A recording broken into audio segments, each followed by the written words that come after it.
Report کر رہے ہیں ہمارے چینل 24+ نیوز کے نمائندے حامد علی بھٹی کی رپورٹ کے مطابق مہنگائی نے عوام کی کمر توڑ کر رکھ دی۔ صرف بجلی کے ناجائز بلوں نے گھروں کا پرسکون ماحول تہس نہس۔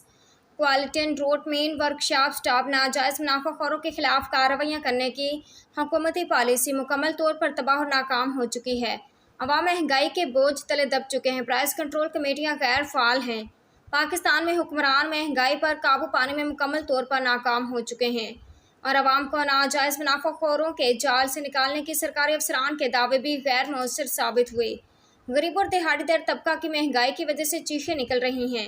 صرف بجلی کے ناجائز بلوں نے عوام کا ذہنی سکون تباہ و برباد کر دیا، مگر حکومتی سطح پر غریب عوام کے لیے کوئی خصوصی اقدامات نہیں اٹھائے گئے۔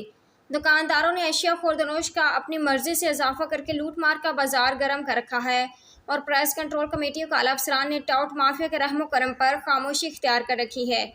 عوام نے وزیر اعلیٰ پنجاب سے مطالبہ کرتے ہوئے کہا کہ ایسے ناجائز منافع خوروں کے خلاف کارروائی کر کے عوام کو اشیاء خوردنوش مقررہ لاہور کینٹ سے رپورٹ دیں۔